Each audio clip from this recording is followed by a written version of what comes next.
Guys প্রথমে video থেকে পরে ভিডিওর ফানি কমেন্ট পড়ি। शुरू करते हैं बिना किसी बकचोदी।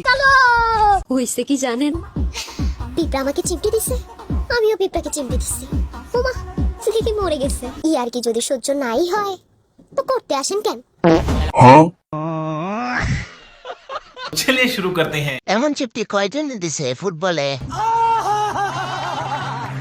একটা বল দিবেন, ফুটবল খেলতাম আর কি। कितने तेजस्वी लोग हैं हमारे पास, कितने शानदार विचार रखते हैं। লোভ দেখে লাভ নাই, গিটার বাজানো ছেড়ে দিছি। অথয়াপুর দিন শেষ, এই আপুর বাংলাদেশ। মাঝে মধ্যে পাহাড় পর্বত দেখে অবাক হয়ে যায়। পিঁপড়া চিমটিটি একদম ফুলায় ফেলেছে। বাচ্চারা তোমরা তোমাদের নজর ঠিক করো। হয়েছে কি জানেন, আপুর গাছের ডাব বড় হয়েছে।